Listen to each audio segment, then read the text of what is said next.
I'm going to pull up my chat so I can see where we're going live right now. We're live on Facebook, we're live on YouTube, Twitch, and also Twitter via Periscope.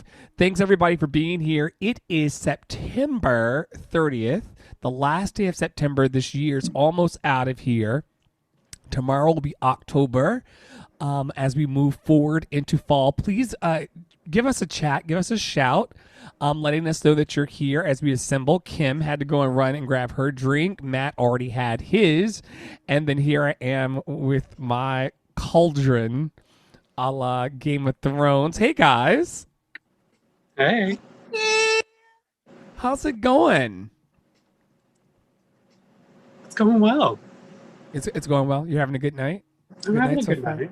Cool. All right. So as people start to come on in, I'm going to take a sip or two. Please let us know where you're watching from, who you are, and where you're watching from, and give us a shout out. It should scroll on the screen right about there if everything works, but I have a new setup tonight, so we're just going to do the best that we can. Let's see. Oh yeah, we're live. We're live at all the spaces. All right. So tonight I'm joined by cousin Matthew, who is in New York, and I'm also joined by cousin Kim, who's in Illinois.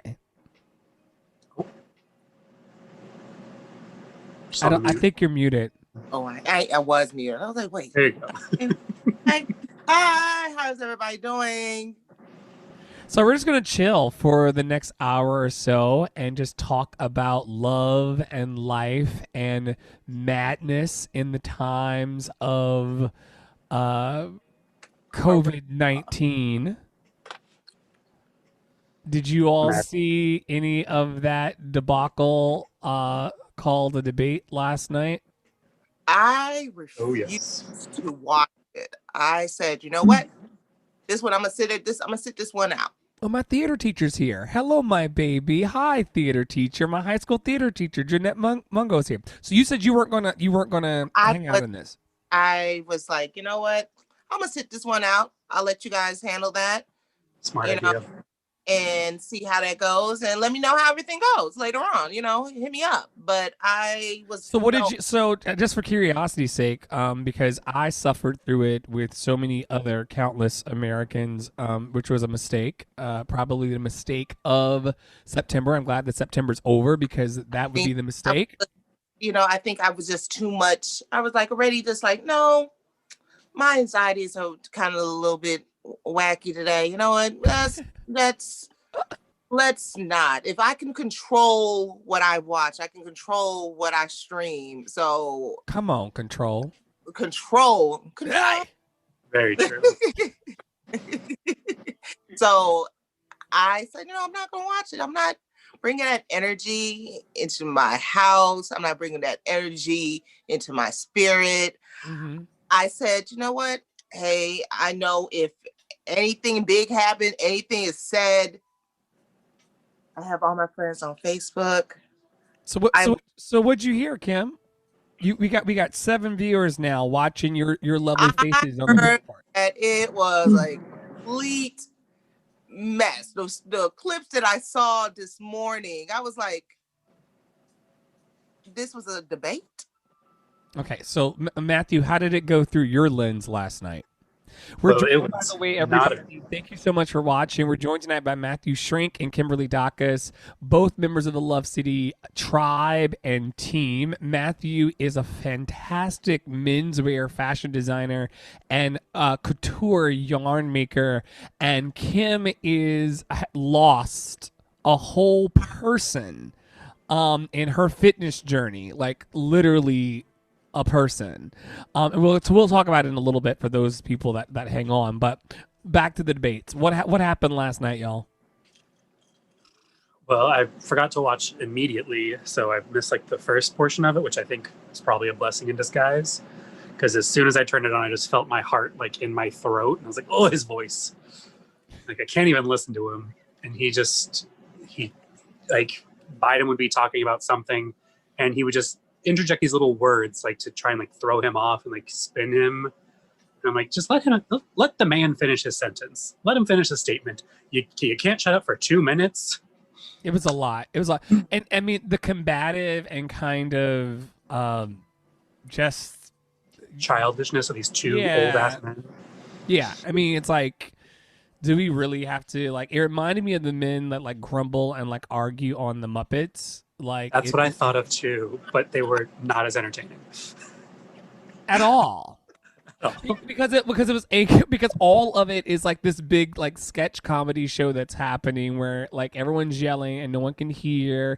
The moderator's doing a terrible job. I loved how this morning in the news they tried to spin it and it was like he was very professional. I was like, trying to be, but if professional is like, I mean, I saw what he was trying to do, but yeah, he did it sometimes, and sometimes he just like lost complete control of it, and they should have just like cut the mics. Yeah. Wrap it up, dude. They need playoff music. Or I mean, we're also in a time. I mean, we have all of this technology like in our hands. Why can't they put like little countdown clocks on their podium and sure they've got them. and sync it with what's happening on the screen, like what we're doing here? And then they get 2 minutes, and when it clocks down, we hear a buzzer. I mean, they want this shit to be fucking reality television anyway, right? Right. Bring on the gladiators, right? Like, why can't we get the like we did in the early '90s? You know, remember the gladiators came on Saturday afternoons, or I was just talking about Saturday shows the other day because I'm hearing that the new Saved by the Bell is coming out. I'm like, Saved by the Bell. I used to watch that Saturday morning. Doing another one? Did you watch Saved by the Bell, Matthew? We were too saved in my house for Saved by the Bell, and those kids were kissing each other and stuff. That was sin to my mother. I think I was too young to watch Saved by the Bell. Oh, what you trying to say? Ooh. I'm just trying to say that it wasn't aimed at my demographic.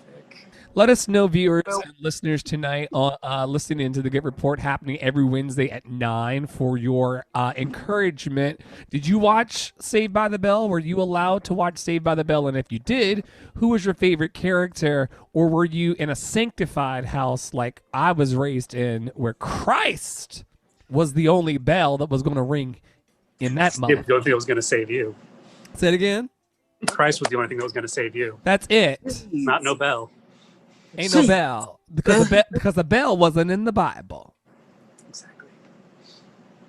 No, I missed the Saved by the Bell era. Well, you should be blessed. What did you watch then, Matthew? I don't know. I watched like Arthur and Wishbone and What's the Wishbone? story? Which they're making a movie, I think, of Wishbone. I loved Wishbone. We have a comment. Tara Nicole Murphy said, "Heck yeah, I did." Heck yeah, you did what? You watched Wishbone, Or Saved by the Bell, or The Debate, all three. Arthur too. My son watches Arthur, and I kind of like sometimes be like, is it Arthur new or is it in reruns? they have new Arthurs. The new Arthurs. Like Mr. Ratburn. He got gay married. His husband. Mr. Ratburn married his husband. He got gay married, and it was a whole thing. A whole Remember? thing. Tara says she watched Saved by the Bell and Wishbone. Okay, good.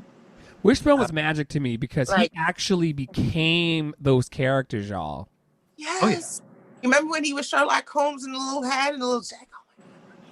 Oh, the little Cyrano de Bergerac. Say it again, Matthew. When he was Cyrano de Bergerac, and they kept making fun of his nose, but like he couldn't help because he's a dog. I'm all with that good quality programming. What did y'all watch? Tara Nicole Murphy says that Wishbone dog got to be passed by now. Why would you do that? Oh, come on! Lord. Don't remind me. Wishbone. He can't tell us what's the story no more. If you're going to talk about that, Tara, then you're going to have to eulogize Wishbone in the comments right now. What do you need to say about the spirit of Wishbone? Jesus. He's wagging up another tail. Do you get it? Just wagging a tail in the cloud. Story, man. I hope he got the story, man. What's the story, Wishbone? What He is got- He finally got it. Jesus. He finally got the story. He finally got the story. Oh my goodness. Okay, so let's talk for a little bit about the reason why we're here. There's a lot of bullshit going on in the world, like we experienced last night with that horrible excuse for a debate, and there's just a lot of uncertainty and insecurity in the world. Tara Nicole Murphy says, "Only the good die young. That's why God takes all the dogs so soon." Wow, wow, wow, wow. We needed that. We needed that for today. We needed that. We needed that real quick. Tara got really sentimental about the dogs. I mean that because honestly, because how long ago was Wishbone? Like 95? It was a long time ago. And we're still talking about it. It made an impression for sure. I think they're all on YouTube now. I tried Micah on Wishbone. I was like, Micah's Wishbone. This is some good stuff. He wasn't trying to hear it. So the dog in the Sherlock Holmes wasn't doing it for him the way it did it. Little deer stalker cat. I was like, look, and I said, this is cool, Micah. He was like, watch something else. So of the two of us, like of the three of us, I can't count all of a sudden. It's the Merlot, everybody. Cheers, everybody, to Wednesday. Cheers to goodness. Cheers to life while we're here and while we have it. If you, David Kwong Pham says life needs to be 15 times faster is the lesson here. No, it doesn't. I can't take it any faster than it's going, David. Either. Like it's going. Like, it's already a bit like extra. Like honestly, like I was like, wait, I'm 36. It's October. Now, if you're 36, then that means that I'm 20. You tried it. Try it. Let's see. Try it. No, I'll call you out on the internet. So don't. Check your jacket. Just check your jacket. Check the jacket. Check it. Okay, so I'm sorry. So you're 36, and what's happening?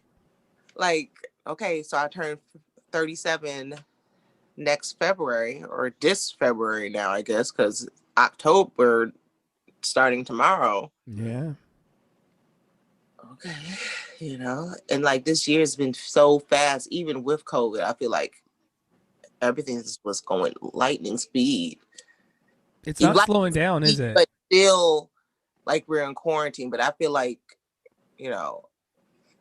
quarantine and COVID-19, it was just means we just was more buckled down at the hospital. It was still a regular day, So, I feel like everything is going so fast, even with what's going on in the world. Like, I think we could still slow down a little bit. I know some people are like probably to go out the house. Like even today, coming home from work, there's so many people on the streets that I remember going to work in March and April, and there was nobody on the road. Do you think people are taking it less seriously, or they think it's over, or they're a little bit from column A, a little bit from column B. There's still. I talked to one of my coworkers today. I found out his mom died, and I was just telling him. I'm sorry to hear that. I was giving him my condolences, and come to find out, I heard that his dad died too. Like back to back, child? Back 3 weeks from COVID. In the middle of all of this. Yes. Well, they died from COVID. Oh, they died from COVID. So they're part of the 200,000 that homie was trying to like downplay last night. Exactly. And people don't realize like not to like pivot off of like I'll be right back. Like my youth pastor's mother died in from COVID in all of this. And people don't realize that, like, to your point, these people have faces. Mm-hmm. Like it's actually his mom and his dad. Like dad, because at first I haven't seen, like I saw him in passing, but I wasn't able to, talk to him and, give him my condolences. So, I saw him, I was like, hey, just want to give you my condolences about your mom. And he was like, yeah, my mom and my dad. Child. Buried them within 4 weeks. I buried my mom and my dad. That I just buried my dad last week, Thursday. He's like my first day back.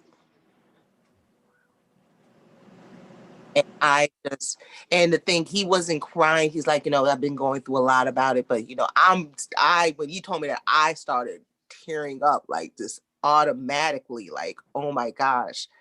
Like, I mean, I've lost my mother, and just to think that to lose my mother and my father within 3 weeks, and you here at work, Right? working in the car. Nope. Given everything that we know about how how preventable all of this, some of this has been, like, that's horrible that this man lost, like, probably people that would have been. I mean, how old do you think he is if you had to guess it? You think these people had time? How old were they? I mean, they were old. They were older. They were older. They've been married 62 years. But still. Didn't have to go out. I'm saying I'm going out on a bang. Yeah, not to no motherfucking COVID. Because I'm not trying to go out there. Like, that's why, like, one of my things, the reasons why I decided to lose weight was because I did not want to be, I'm going to be dead at 54. My mom died of colon cancer at 54 years old. She had high blood pressure. She had diabetes. And then my mother wasn't a big person. She was wearing a size 14. But you got to be being dealt the card. Your father died of stomach cancer. And you get dealt the card. You got. Her father died of stomach cancer too? Mm-hmm. I didn't know that part of the story. Oh, you better be. You need to go and eat a garlic clove right the fuck now. I do. That's you need to go. You need to go to the kitchen. You didn't tell me. You didn't tell me that the father had cancer too, and then your mother did. Oh, don't worry. Strong tower. I actually got my appointment with my gastroenterologist on the 23rd. I believe 23rd is this month. I know I scheduled it. Actually, it's her was my mom's doctor as well. Black woman, graduated from Yale. So, Good. Dr. Yolanda Johnson. Shout out. Okay. Come on. Okay, I stick with. We'll be praying for her, especially as you go ass up.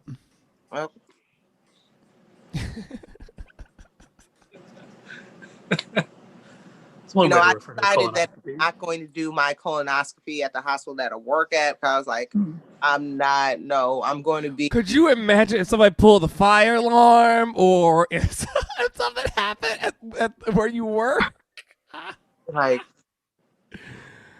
I'm out here. No. Just, waddling outside. No, that's wisdom. That's right. Wisdom. No, I'm not going to do it there. I might go to one of the other hospitals and that. Like, I'm a regular patient. I might not carry my ID. Sit there. I mean, but this is a form of self-care, all of it. The colonoscopy, like everything. I need to schedule one too. My issue is that I don't want to be out in amongst the people. Like, if it's going to get me between now and when we get released from the house, it's going to get me, because there's so much out there already. You gotta combat COVID and all the BS, like, on the way to, like, get that procedure, right? Yeah. I don't want to be in the hospital. Oh, I think we lose a little bit of your feed. There we go. I think my sound went down somewhere. There we go. I love it. Well, okay, so Cousin Matthew, what are you doing in the area of self-care, given that we are, like, every day being kind of all of our, I feel like they're intentionally pushing our buttons like every day, especially people who are like prone towards like social justice or, giving a fuck about another human being. Just imagine that, Oh yeah. I feel people that are on that wavelength that just want to care about another human being. You see someone, a car crash on the side of the road, and your first thought isn't like, like wanting to like, see it, but like to also like make sure that the people who are going through that situation are okay. So like, how are you balancing this out? Well, I definitely try and limit my time on social media. I just finished watching The Social Dilemma today, like you talked about, and that was some wild bullshit. Like you kind of know all the things that are happening with social media. Like that like they're getting all your data, and like everyone talks about how they're taking your data, but you don't really know what they're doing with it. And then they tell you what they're doing with it, and you're like, oh, targeted ads, hell. Sometimes I like a targeted ad. Like I got some things I really like out of it. I was like, oh, this is a really nice product. But a lot of times it's bullshit.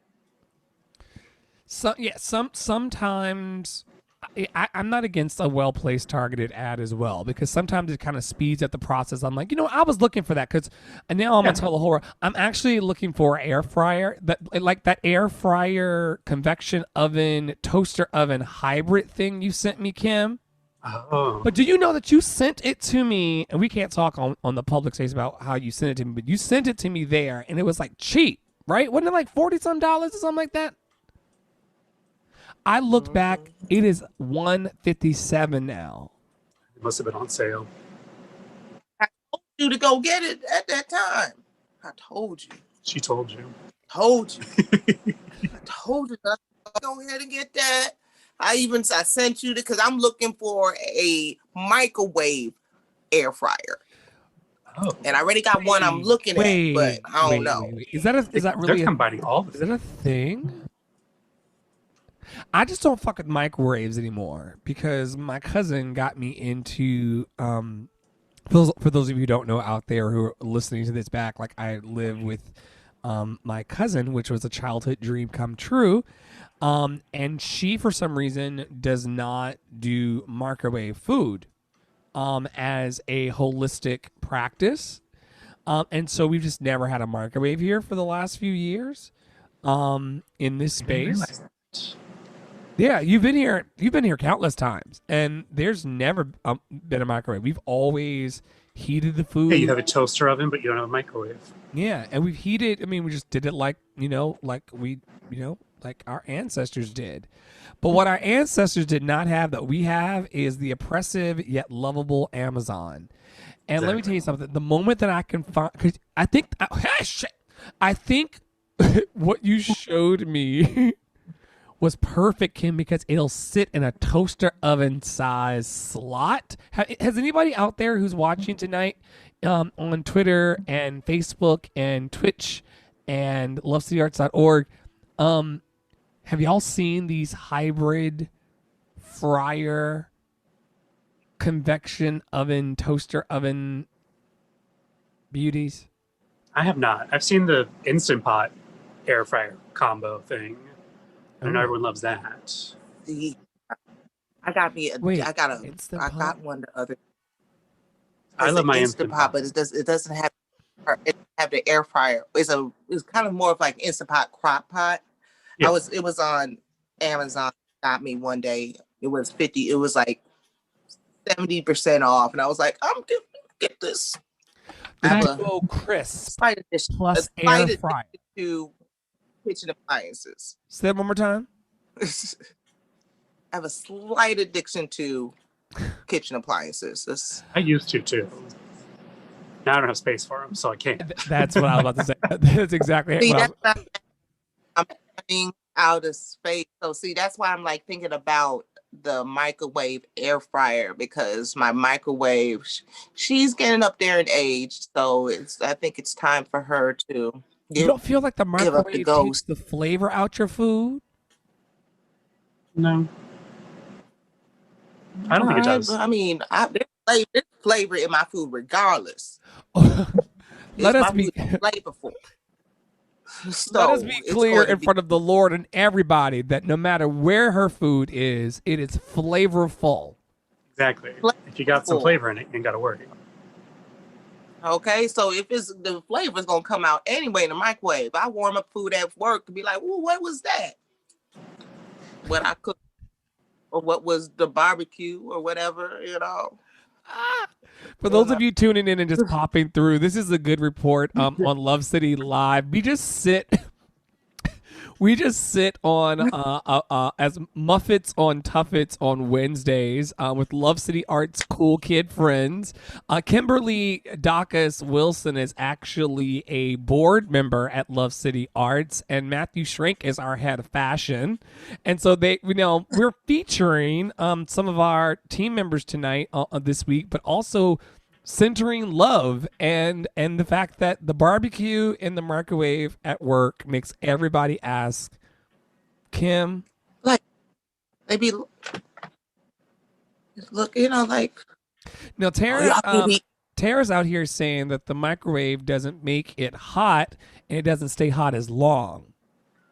You gotta admit, and microwave food doesn't stay hot as long as like a conventional reheat. That's true. True.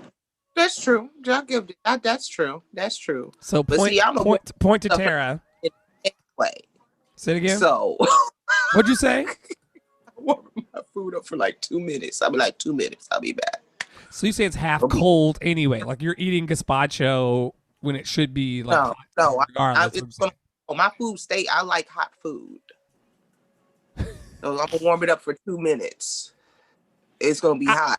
I have not used a microwave in like 5 years, 6 years. Woo, that's a lot. Woo, maybe 5 years. It was in Bed-Stuy was when I had a microwave last. I haven't had a microwave since I lived in Bed-Stuy because in the hippie place, Kitty Bleach. They didn't have a microwave there either. Interesting. Crazy ass white people. Sorry, Matt. I didn't take no offense to it. He knows what was it like, Matt. Oh, you know Kitty Bleach. I don't know the place, but I know white people are wild. Matt wasn't invited there because Matt is a chill, like cool person, and I would never invite a cool, chill person to deal with the fuckery. And so yeah, we were in each other's lives, but we just met like in Manhattan or in other places because nobody deserves that. David Kwong Pham says most microwaves break down, so they are fun to take apart. See, we got a that's the resident physicist in the room wanting to take apart. Is it safe? I don't think it's safe, David, to take apart microwaves. See, break down as in breaking it down, because I'm gonna say this Kenmore, it was my mom's original Kenmore. Oh, from back in like 2000 when the one we had the 20 years before finally died. Oh, that's your mother's microwave. That microwave's been around for 20 years? 20 years, but see, you definitely need a colonoscopy. You definitely need a colonoscopy. Your ass is getting x-rayed every time you go for coffee. You said you got a 20-year-old microwave in your microwaves are $50, Kim. First of all, for at least maybe 10 of those years, it was in a box. Because we've always lived somewhere that perfection. had a microwave in there. So in the apartment. Those were the years where there was no mileage in those years. Right. It was rest. She was in the box. No turds. She had the cover on. She was in the garage. Okay, in the back of the closet. Got to upkeep them. Okay, she was in the back of because you couldn't give her away. She was still a good microwave. I wasn't gonna give her away. It wasn't a $50 microwave. If she was a $50 microwave, I would have gave her away. But she wasn't no $50 microwave. It was Kenmore. It was Kenmore. That's from Sears. And more Sears and Roebuck, okay? They were Okay. still together back then. Okay. Yes, child. Okay. From 20 Sears. years ago. 20 Okay. years ago. Oh, I'm Sears, praying. that was Montgomery Ward's, okay? Marshall Fields. They were like, you know that house down on the corner glows, right? We haven't been able to tell the lady that lives there, Miss Wilson. We ain't been able to tell her that her house at night actually glows in the dark. I wish it did because it'd be dark back in Milwaukee. It'd be dark as hell. So I wish it did because so I can sit there and try to get home. Listen, okay, so how could it see? So funny. While we're in the kitchen right now, let's talk about your miracle in life that you created for yourself. Okay, so I knew Kim. Kim is one of my friends from undergrad. We met. Did we meet at Lee Day or was it just like freshman year in 2002? I did meet you. I think we saw each other at Lee Day. You know, everybody sees each other. I thought we crossed paths. Lee Day is like the help me, Kim. Lee, it's like you go. The campus where Christ is King. Is that what you want me to say? No, that's the traumatic part. The Christian school woes. Saved by Christ. Listen, okay, right to the burning pit. Anyway, I digress. Keep me on track. We met in 2001, 2002, so we've been friends and buddies and laughing in the ways that we do for the last 18, 19 years. And in that time, Kim has been on a very specific journey. And I'll let you talk about that for like the next few minutes. I know I spoke on it earlier. I remember back in 2014, actually October 2014, and went to the doctor and she was like, you're pre-diabetic. You're over 300 pounds. You have already, you told me your mom died of colon cancer. Your father just had a stroke and was in ICU for over a month and almost died. And plus he had a triple bypass. My Lord. Diabetes, high blood pressure, high cholesterol. This is what you want to do, Shout out to Dr. Lou. I love her, She is a That's your physician. That's my PCP, primary care physician. which let's have a gratitude moment for healthcare. Your body temple. Thank you. It's you need some of these. You need doctors. There's doctors out here that really care about their patients and care and want the best for their patients. And what I'm saying is we recognize also that lots of people don't have quality healthcare at all. Like so many people in our country will die from poverty and a lack of healthcare because their toe got infected and it got in their bloodstream and they just died. Right. Like even at that time, I'm gonna even say this. I don't think at that time was I on even it probably was maybe between insurances. So she was at the health clinic, even though now she moved over to North Shore and I could see her at North Shore. But she, let me know. She was like, is this what you want? And I had to really have a big, sit that went home was like, no, I don't want to be like that.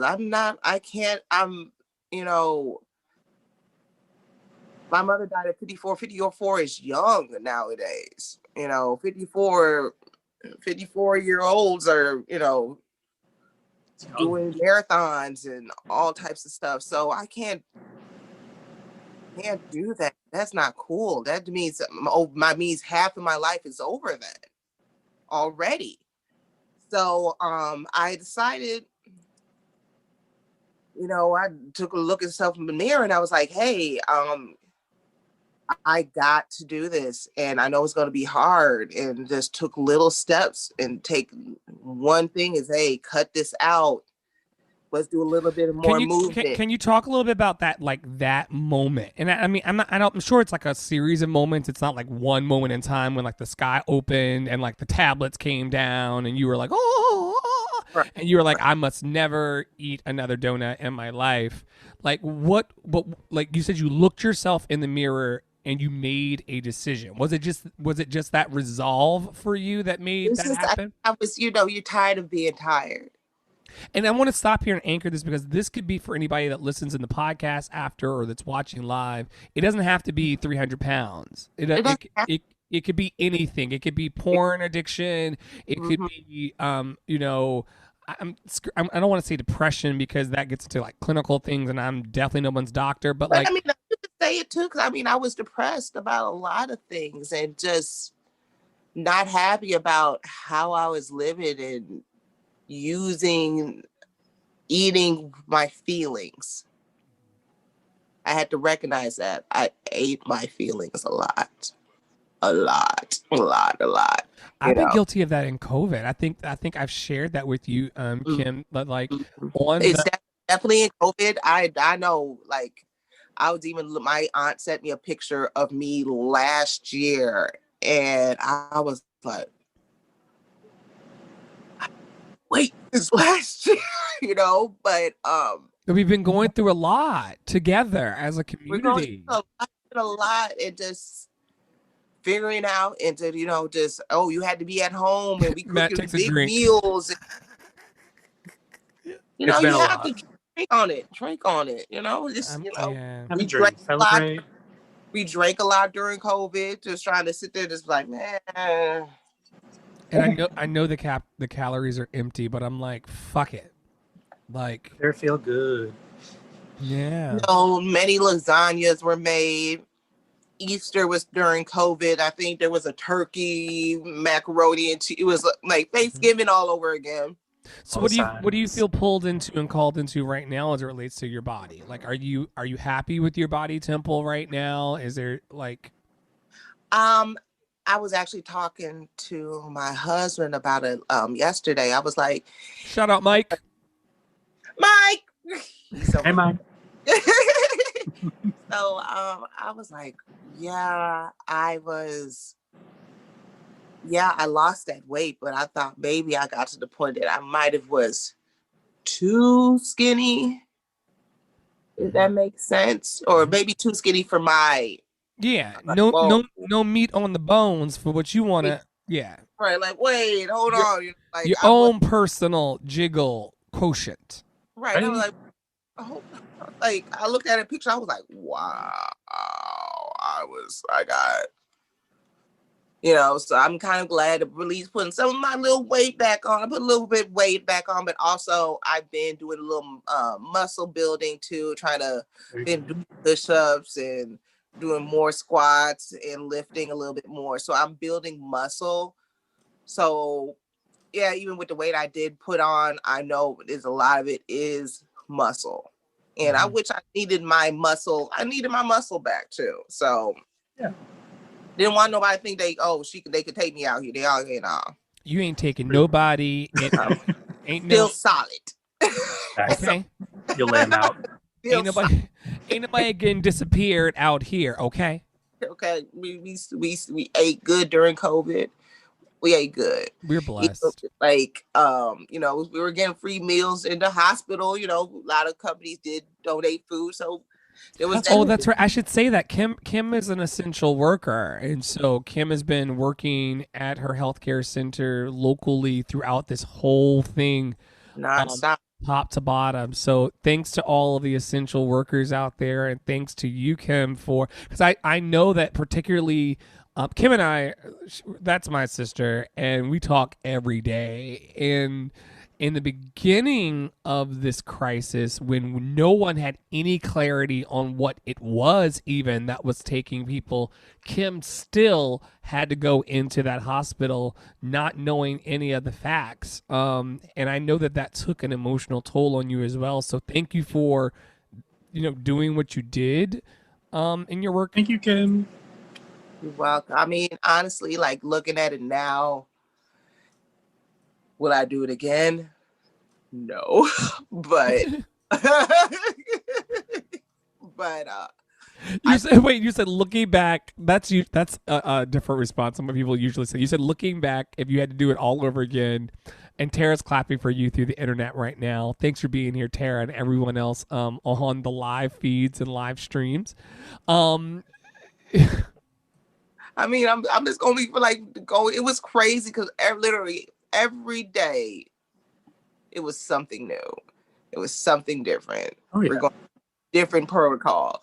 Like it was to the point that okay, I was going through, regular entrances that I could go through to open the door, and I was like, wait, I can't get through this door. I was like, wait, did they fire me or something? They could have called me at home at least. I had to come all the way to my gas. Y'all fired me. Y'all could have called me on the phone. Lots of rapid change.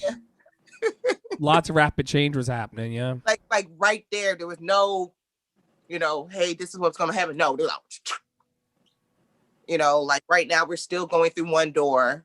We had to do a questionnaire 2 hours before we get on. How are the numbers in Illinois? Because we have clusters here in Brooklyn and Queens that are growing with infection rate. We're going there. Like I think the per positive rate was at I think they said 3.9 yesterday or something like that. I haven't really looked at it today. I think 3.7. I didn't look at it today's reports. Mm-hmm. I know like 14 people died yesterday. I'm not 14. Sure about, still people are still dying from COVID out here.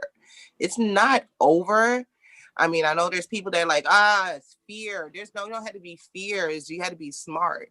And but like this, a lot of people weren't washing their hands. Let's be for real.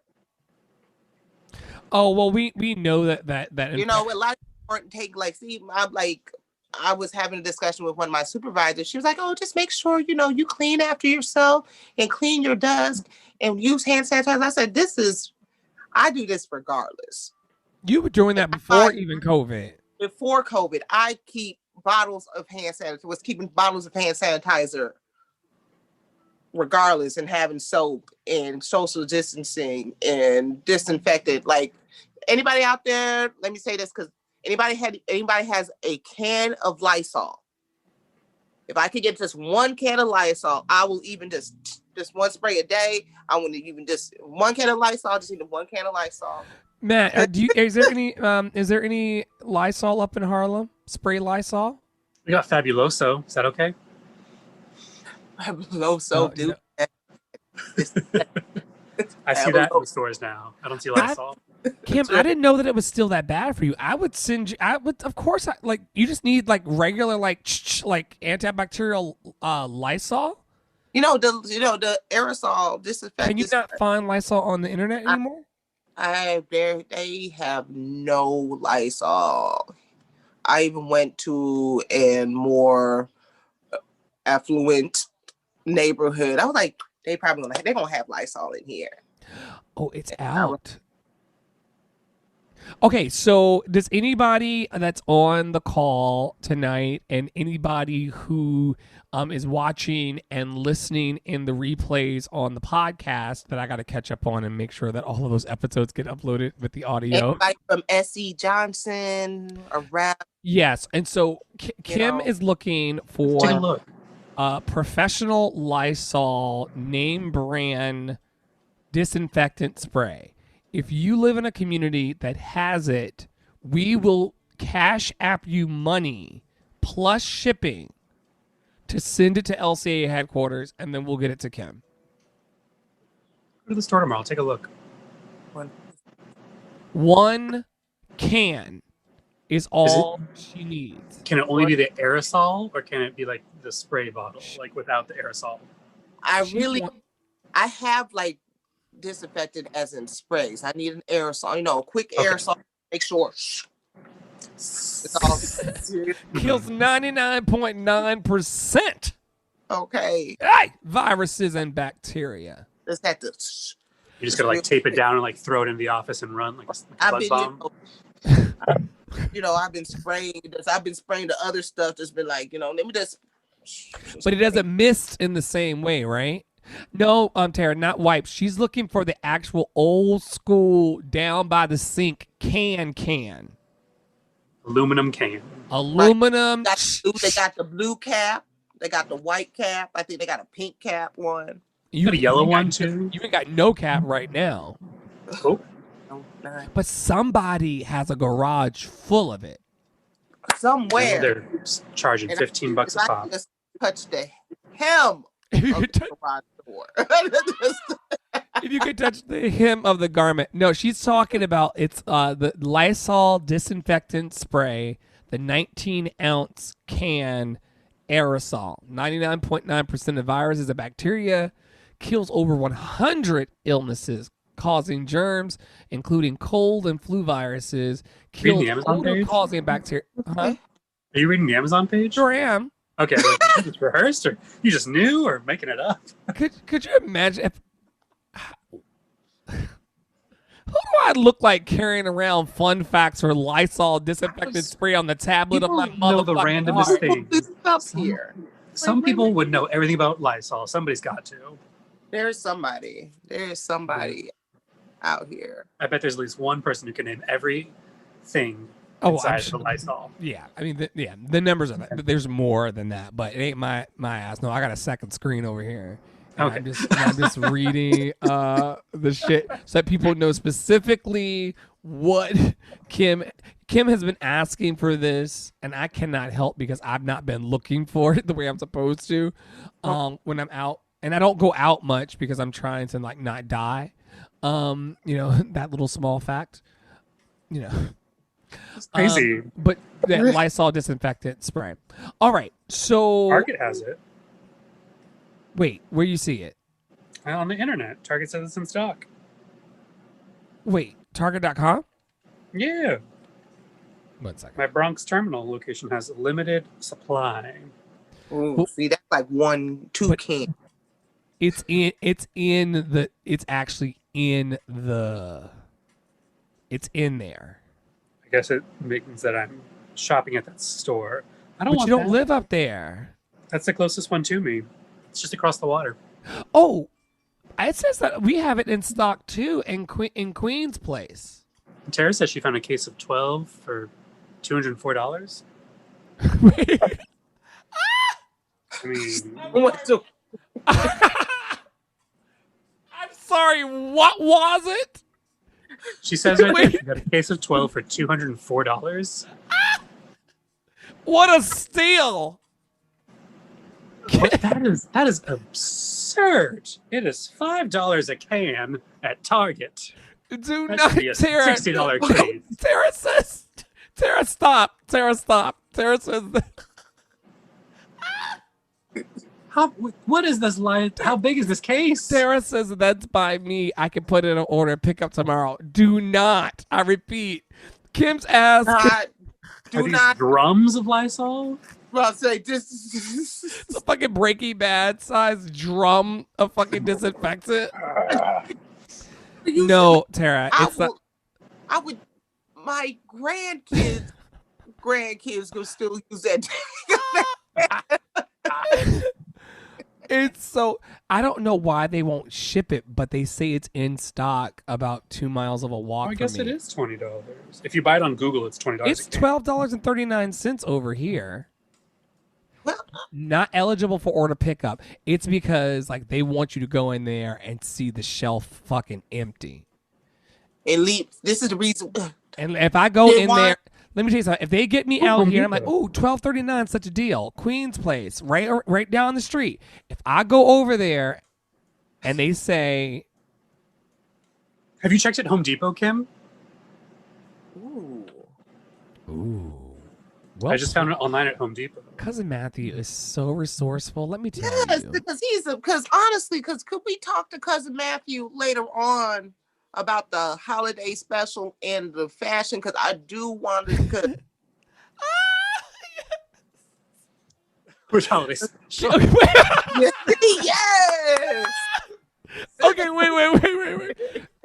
Tara, do not go to that Target and spend $204 on a case of 12 fucking not Listerines.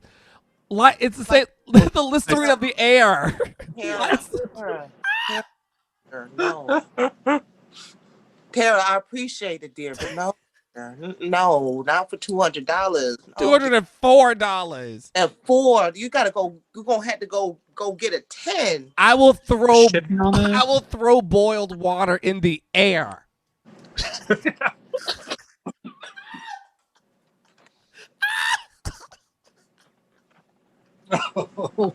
I swear to God, I will take a whole pot of water and fling it into the sky Oh, for no. $204. You can. I wish I would. You stay right where you are, Tara. You are a dear friend. We love you, Tara. Thank you so much, Tara. No, Tara, it's okay. We ain't had no. Cheers to Tara. Cheers Whoa, to Tara. Tara's good okay. people. Tara's good people. Tara's Cheers. Tara's coming on. Cheer, Tara. Let me calm That's down. Teamwork makes the dream work. Teamwork does make it. Yes. Amen.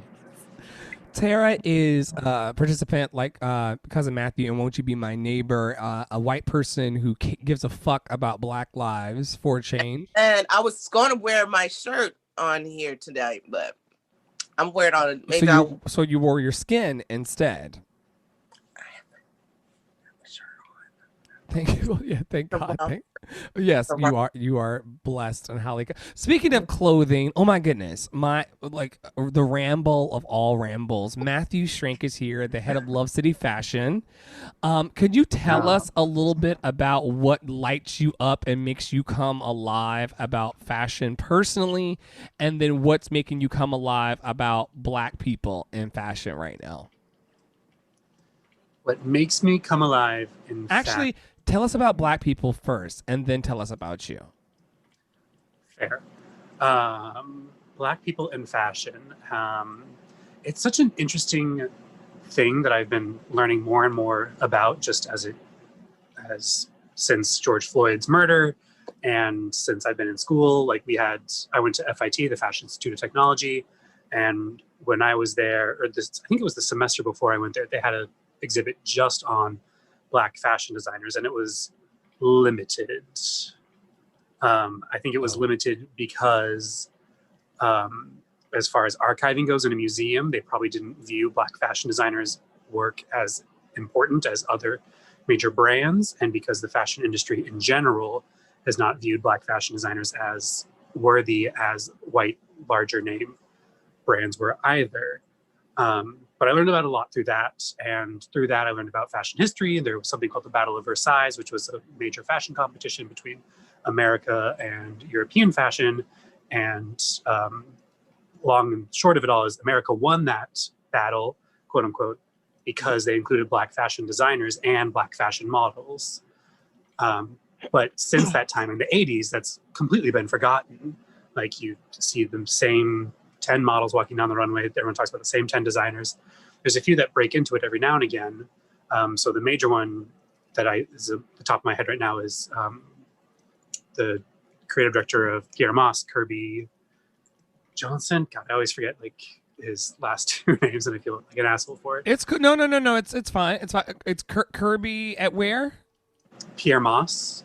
He was just named the vice president, creative director of Reebok today. So that was very huge to see. Kirby Jean Raymond. That's what it is. Kirby Jean Raymond, an American Haitian fashion designer who may be fine. Let me look at these photos. He is a fine gentleman. Let me see. I see. Well, there's also Virgil Abloh. Green. Huh? What? Green. You want me to share the screen? Okay, so for those of you who are listening to this in the podcast, you're gonna hear us talk about this.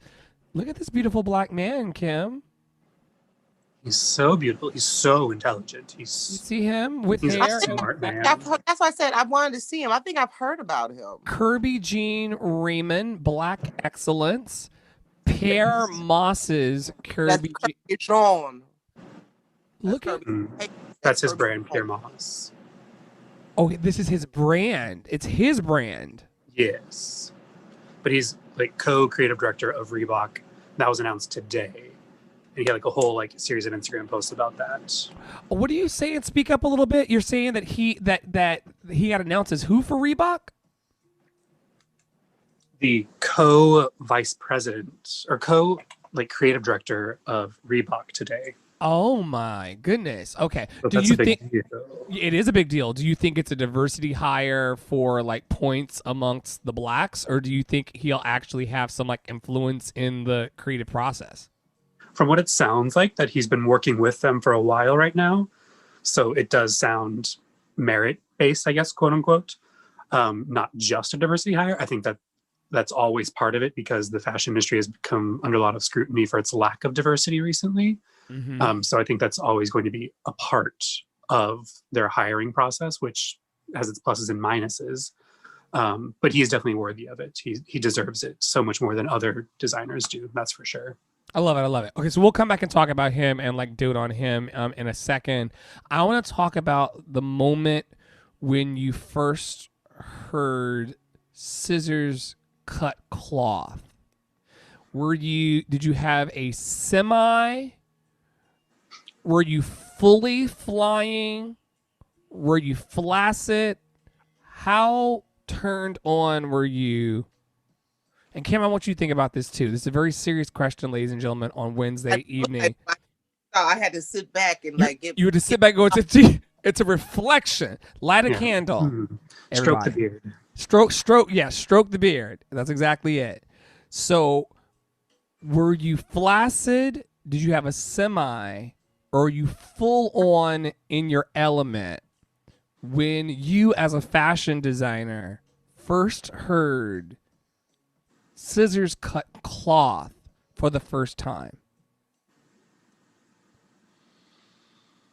It would probably be a semi because I was very young when I heard scissors cut cloth for the first time. Mm-hmm. I come from so I probably didn't know what was like. I was very small. Like I come from a family of quilters. So all right, so let's go a less creepy question. Yeah. Tell us about the time that you fell in love with fashion. Sure, I'll go there. We were always like making things when I was younger and being around like my grandma who was always quilting or cross stitching or whatever she was doing. And then my mom just kind of passing that down to me. Was this out in Arizona though? Yes. Because Cousin Matthew's from Arizona, ladies and gentlemen. Don't steal his identity on my watch. It's not a good one. What do y'all need quilts for in the desert? I mean, like there's parts of Arizona where it gets very cold. Like I went to school in the mountains with 7,000 feet elevation in Arizona. So like parts of it does get cold. And you only need like one. You don't need like a down comforter in the winter. But like a nice like thin cotton quilt, like perfect. But you watched your grandmother making these and you were like, wow, this is incredible because... Yeah, it was just something that like imbued in me, just like the handcraft nature of my family. Like they would weave rugs out of like old cloth and just the act of creating things with your hands. My family, pretty much like one person will do anything. Like they make the cards, they scrapbook, they can, they cook, they do like I don't know, like the Michael's craft store, they know every aisle by heart. I mean, I think you have to have like a gift, like a gene for this. Like I think it has to be like something like I'm thinking about what you're saying and saying that like the people in your history and in your lineage are craftsmen, craftswomen, craftspeople who have a gift about how they tactile use their hands. Like I don't know about you, Kim, I've tried to crochet and everything and I can't stand that shit. But like Cousin Matthew does it for hours. See, I've done the crocheting. I think I get, I need instant gratification. Like, it's all about patience. I need it to be do. I got a blanket. Like that quick. Yes. Do. I got a blanket. Speaking of which, Tara's still on this thing about the Lysol. Tara's like, not to be creepy, but I found some good Lysol. Where should I show it? Leave the Lysol alone. Like, how much is it though? How much is it? But find out the price first. We'll find out the price. If it's, I'll put it this way. If it's under $20, Oh, she says don't worry about it. if it's under, this could be some reparations shit, Kim, actually. This could be some reparations. This could be a live reparation. This could be a white lady. You know what? I'm gonna send you I'm gonna send you the address as soon as we wrap up, because this could be reparations. Tara Nicole Murphy saying, "Don't worry about it. Not to be creepy, but I found some good Lysol." She found some good Lysol. We've said, do not spend $204, Tara Nicole Murphy, on the Lysol. But if you wanna reparate the descendant of a slave by helping her put aerosol disinfectant, I guess that's the reparations you want. that is what I mean. That's true. That's Black what she needs liberation, right now. right? It's meeting the need. Her needs. It's meeting the need. Okay, so Tara says good. All right, so this is amazing. I will say, I've been live streaming for about a year and a half, maybe even 2, and I've never seen a live reparations Lysol handshake on the air. It's the first time hearing of one. Strong tower. She said she's not going to spend that $204. She's not spending $204. Okay, good. All right. So back to Cousin Matthew. And by the way, everybody, I call him Cousin Matthew because of Downton Abbey. We started working together. That was like peak television. Downton Abbey. We would. Okay, so what's funny about Cousin Matthew? Because you know I love Downton. Well, we'll talk about it because peak bonding, peak trauma bonding in New York. Okay, because if you're not doing New York right, if you've not cried openly in public or cried openly on the train or cried openly on the street. So trauma bonding is serving snooty ass white people and celebrities at a Soho restaurant, being the help literally in the basement at times, or in the stairwell in the basement, while Downton Abbey's at its peak. So imagine it, Kim. Like we're fucking Carson and Mrs. Crawleys are having full meal talking about whatever cousin's drama marriage bullshit is degrading. We would be putting French toast on the table, being like, the way that Pat Moore and Anna had that argument. We're aggressively polishing silverware behind the scenes. I have recently started rewatching the show with a new special friend, and in the watching, I'm realizing how much. And I'm sorry if no one's watched Downton. Spoiler alert now. It's over. You gotta watch it. You honestly, because I was not. Anna always had a sweet spot for Mr. Bates. See that I feel. See me and Mike. I say that's me and Mr. Bates. That's me and Mike. It is so. I could see that. Yeah, that's. It's so precious, Kim. Oh, I was like, oh, when I first saw it, I was like, oh, that's me and Mike. When she heard him crying about his injury, but from behind the door, and she kind of stepped back to let him have his moment of dignity, but then checked in on him to bring his food up. Y'all know, it's episode 1, 2, or 3, earlier on. Yeah, that's very early. She always saw it for him, and she never let anybody discredit him. And she never let anybody come from him from the very beginning. And it's really weird that when I look back at now, I thought that their relationship was something that blossomed over time, and it did.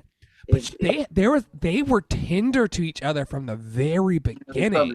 From jump. Jeez.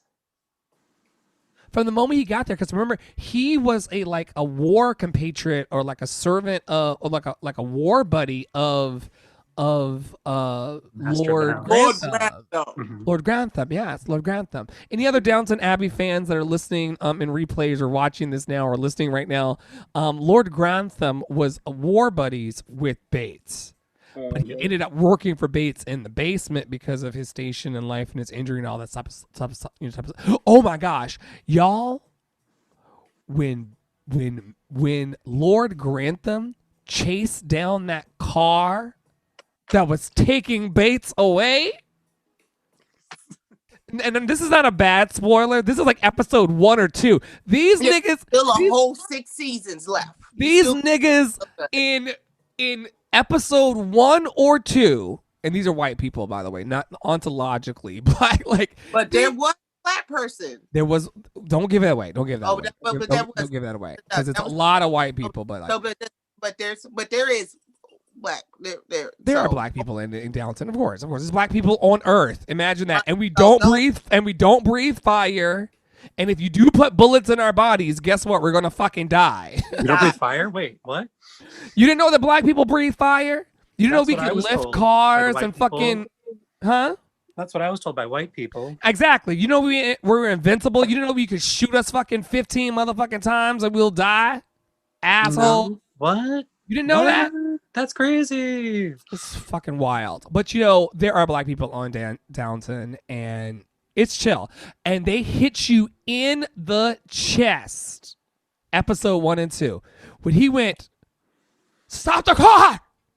I said, is this straight man chasing after his war buddy? And and are my eyes? Men used to actually have emotions for each other. Mm-hmm. They were allowed to. Wait, black people don't breathe fire, and men are allowed to have emotions? They were allowed.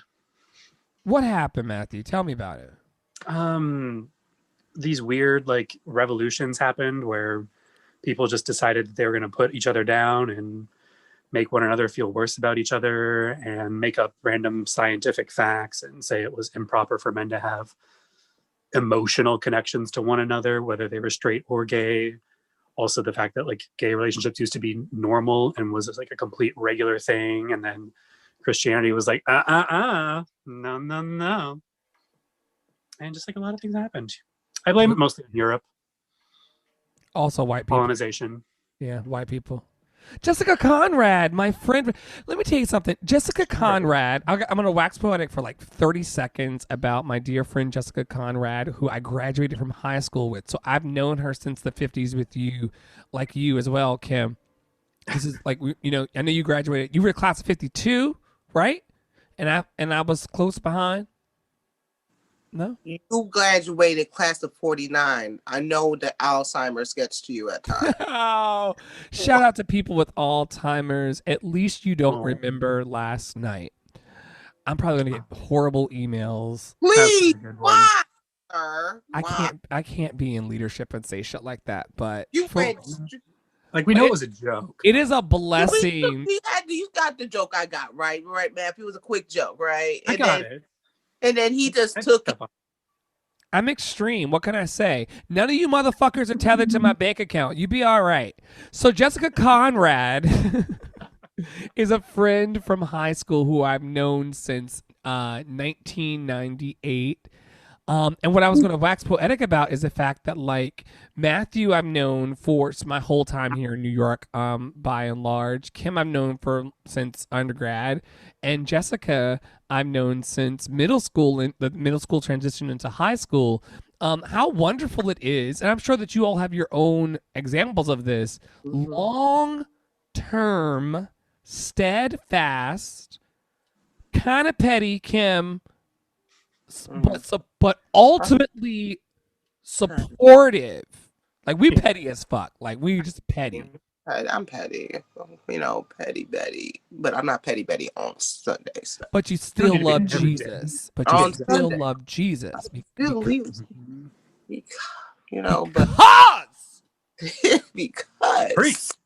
okay. He first loved me. Anyway, thank you for hanging out, Jessica, and coming through the Good Report tonight and adding to the chorus of, this isn't the Andre show, but I just wanted to stop for a second and just recognize that being friends with people for decades is not a small feat.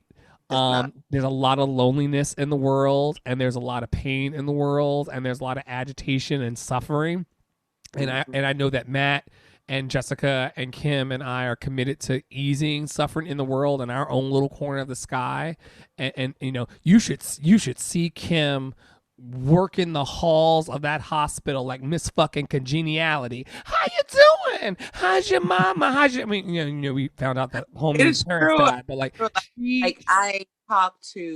try to talk to from the president of the hospital to I'm gonna refresh my wine. Keep talking. To the people in EVS, even though EVS, those are my people, because at the end of the day, COVID would have been a complete disaster if it wasn't for our people in EVS, our food service workers. Yep. They were the ones that didn't have the proper PPEs and going into room and serving patients because hey, they still got to eat. Yep. They still got to eat. Still gotta eat. The room still had to get clean. Like full days. In whole jumpsuits doing even one of the EVS workers I saw today, I was like, oh, you're here. She usually is on the second shift. I was like, I saw her. I was like, oh, you're here early. It was about 12 o'clock. She's like, oh, I've been here since 9. Frontliners. Frontliners. Are you working till 11? She's like, yeah. God. So like, yes, thank you for the doctors, thank you for the nurses that, that were out on the front lines. But shout out to the EVS workers, shout out to the food service workers. Yep. I mean, if it wasn't for, shout out to transport. You're pushing patients that have COVID and have to have a helmet on their heads, and you're in a full suit, pushing them to wherever because even though they have COVID, hey, they might have colon cancer. So guess what? You had to sit there and push them to GI. And hey, it is what it is. So shout out to them. So, just wanted to say that. They didn't get enough. I still don't think. Call me controversial, but I still don't think the claps are enough. Like there was a period here in New York where 7 o'clock every night. I'm not sure if they're still doing it anymore, if the trend wore off. Yeah. But like they were clapping every night at 7 o'clock for the first responders, and that's wonderful. But like pay them and honor them and give them and hire more qualified people so they can have less stress the equipment they need so they can do their job. Yeah, that's how I feel about it. It was honestly from March until maybe now September. We're just getting that really like, okay, I'll say maybe August. Maybe like August. We were maybe doing